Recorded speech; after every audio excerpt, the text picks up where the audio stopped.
It started with a knock on my door one warm spring afternoon.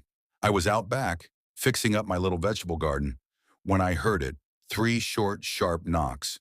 I walked around to the front, wiping my hands on my jeans, and there she was. Karen. Every neighborhood has one, but ours had the Karen, the self-appointed queen of the Homeowners Association. She stood there with her clipboard tucked under one arm and that familiar disapproving look on her face, the one that said, "I've come to ruin your day."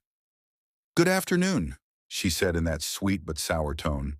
"I'm here about a violation." I raised an eyebrow. "Violation? What violation?" She pointed past me, toward the side of my house where I'd just installed a 55-gallon blue rain barrel. "That," she said, "it's visible from the road." "It's an eyesore," I actually laughed. "An eyesore? It's a rain barrel, Karen. It collects water. I use it for my plants." Her lips pursed. "Regardless, it disrupts the neighborhood aesthetic. It must be removed immediately." Now I could have just ignored her, but I knew better. HOA fines can rack up fast, so I decided to play it cool.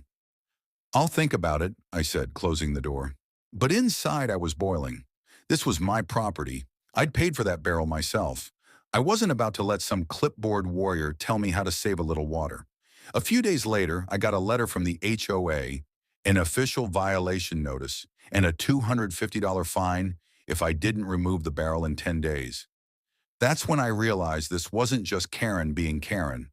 The HOA was serious. So I made a decision. If they thought my rain barrel was an eyesore, I'd show them what real curb appeal looked like. I spent the next couple of weeks researching, sketching, and designing. I wanted to create something that followed every single HOA rule, but still made their heads spin. When the next HOA inspection day came, Karen and her team walked by my house and froze. Where my little blue barrel once stood was now a fully functional water wheel, 6 feet tall, made of wood and stainless steel, turning gracefully as rainwater ran through it. From that wheel flowed a beautiful miniature aqueduct, winding through my garden, feeding into small channels that watered every flower and vegetable bed automatically. It was beautiful, peaceful, and absolutely infuriating to the HOA. Karen's jaw dropped. "What is this?" she demanded, storming up my driveway. I smiled. "It's my rainwater collection system. You said the barrel was ugly, so I made it prettier." She frowned. "This violates our exterior structure rules."